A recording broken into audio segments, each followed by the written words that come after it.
sejahtera. Perkenalkan, saya Natalidia Sinaga, peserta PPG dalam jabatan kategori yang pertama, gelombang yang kedua, tahun 2022. Pada hari ini, Senin 12 Desember 2022, saya akan melakukan PPL aksi pertama pertemuan kedua pada pokok materi gangguan dan kelainan pada sistem pencernaan. Terima kasih. Selamat pagi anak-anak.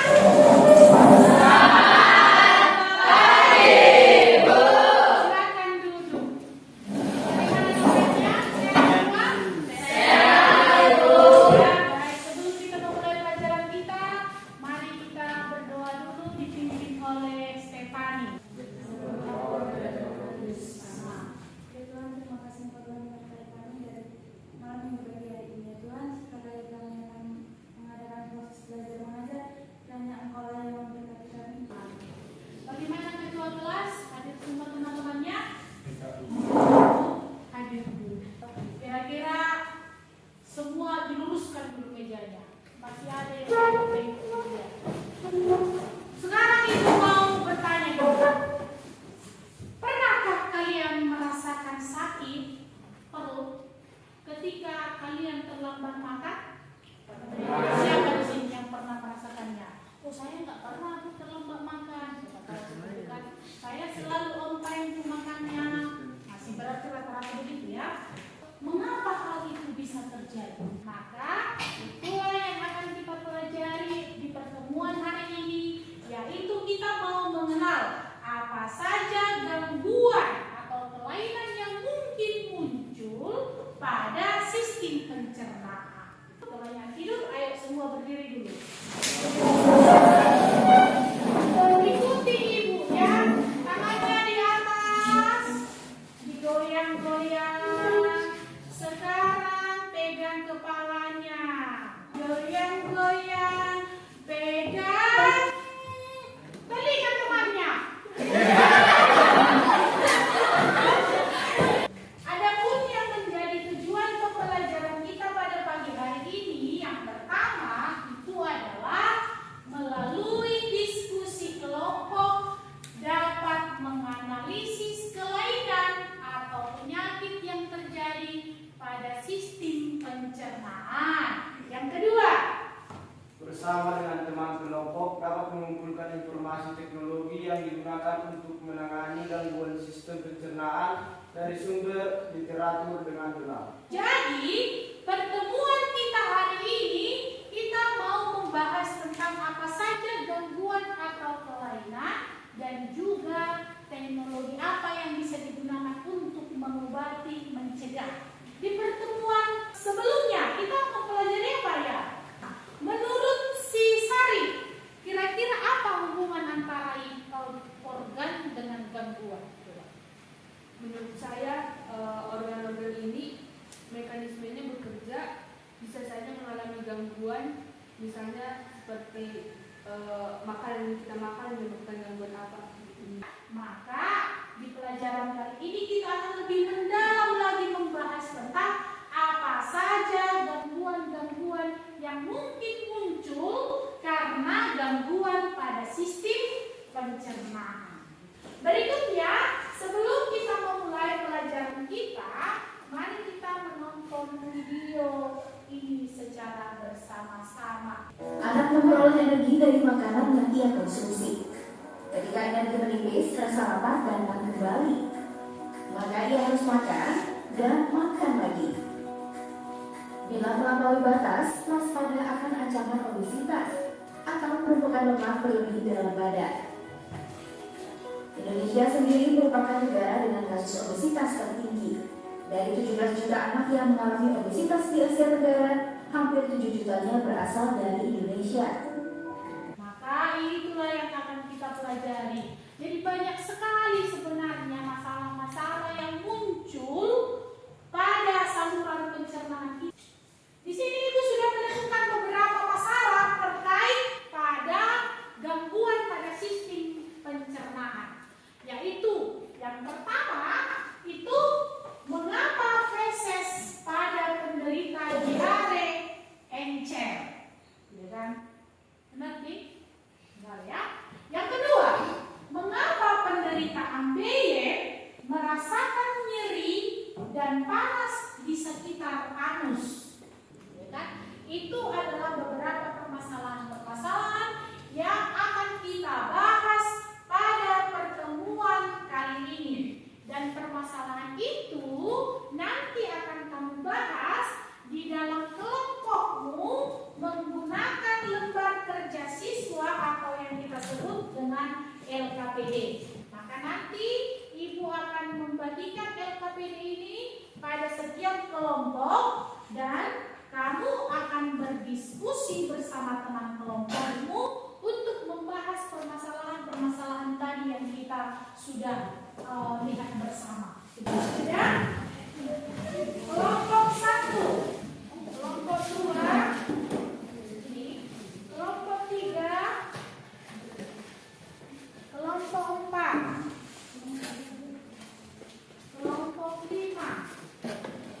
Coba dibuka LKPD-nya, lalu dilihat apa langkah-langkah kerja yang akan kamu lakukan untuk mengerjakannya bersama dengan teman kelompokmu. Ini sumber belajar yang lain selain buku paketmu atau menggunakan internet.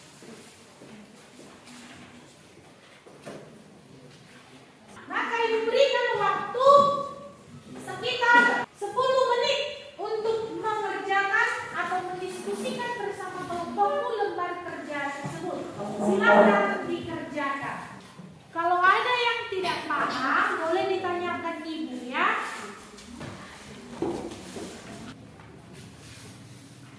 Coba cek lagi. Ada?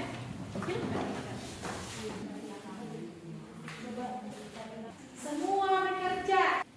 Jangan cuma 1-2 orang yang berdiskusi. Mana kelompok 1? Bisa? Surat permasalahan kalian.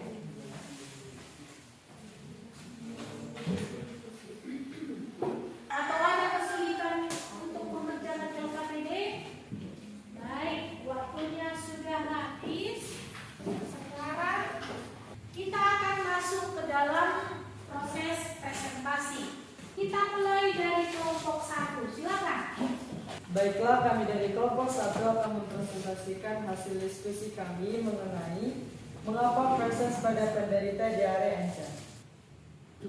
Analisis data. 1. Analisislah perbedaan diare akut dan diare kronis. Faktor pembeda yang pertama, durasi penyakit. Diare kronis terjadi selama lebih dari 2 minggu, sedangkan diare akut terjadi selama kurang dari 2 minggu. Faktor pembeda yang kedua yaitu penyebab. Penyebab diare kronis, radang usus, sindrom iritasi usus besar, dan infeksi. Sedangkan penyebab dari diare akut, virus dan bakteri. 2. Analisislah lebih rinci apa yang membuat seseorang mengalami diare. Yang membuat seseorang mengalami diare, yakni yang pertama, jarang mencuci tangan setelah ke toilet. 2. Penyimpanan dan persiapan makanan yang tidak bersih. 3. Sumber air yang tidak bersih. 4. Makan makanan sisa yang sudah dingin. 5. Tidak mencuci tangan dengan sabun. 3. Analisislah mengapa feses pada penderita diare encer. Feses pada penderita diare encer disebabkan oleh proses pencernaan yang tidak berjalan lancar. Jenis makanan yang sulit dapat dicerna dengan baik adalah yang tinggi gula fruktosa, makanan pedas, makanan berminyak.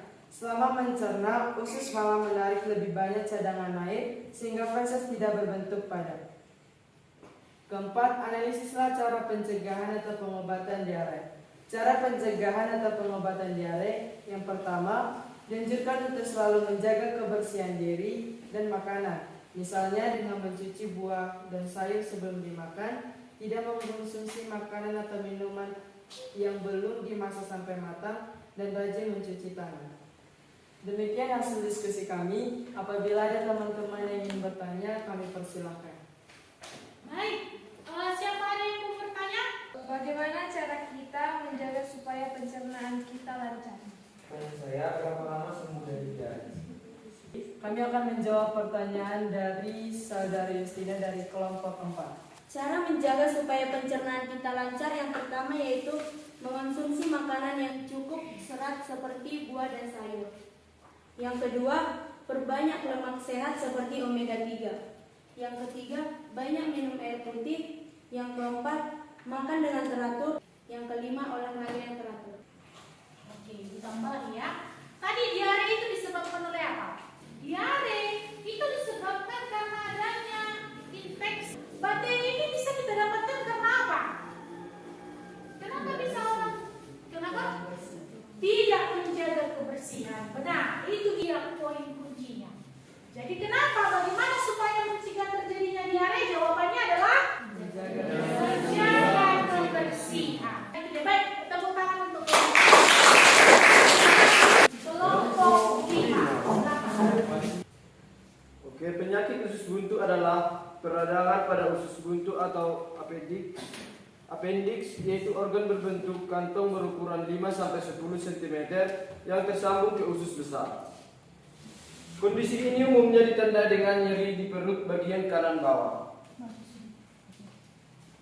Penyebab penyakit usus buntu yaitu cedera di perut, hambatan di pintu rongga usus buntu, penebalan atau pembengkakan jaringan dinding usus buntu, dan penyumbatan rongga usus buntu.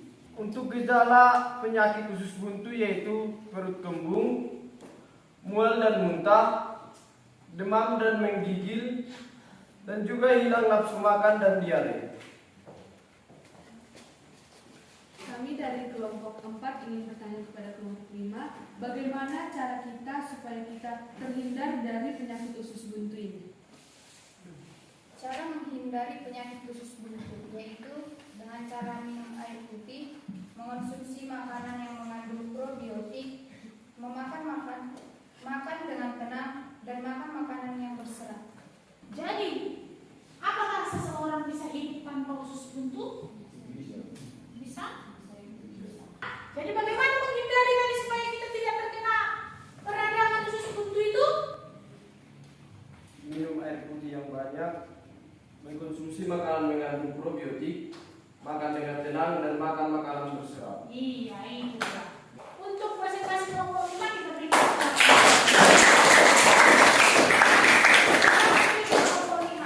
untuk menutup pelajaran kita akan melakukan post test. Post testnya akan kamu kerjakan melalui Google Form. Ibu akan kirimkan linknya ke grup kelas kita.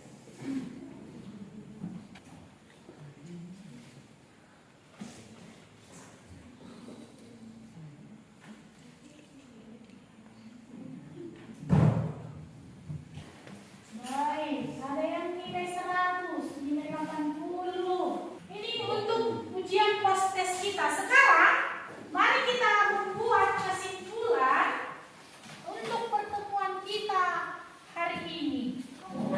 Sari. Baiklah, kami dari kelompok 4 ingin mengambil kesimpulan bahwa ternyata pola makan yang teratur itu sangat berguna bagi kita untuk menjaga bagaimana supaya pencernaan kita bisa lancar untuk terhindar dari berbagai penyakit yang telah kita pelajari. Terima kasih. Yang terakhir, apa saja kan penyakit-penyakit yang ada pada gangguan pencernaan kita, Dwi?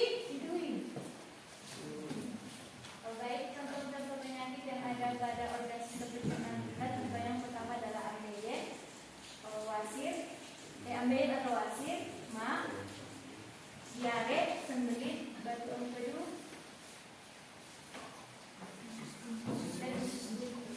Tepuk tangan dulu.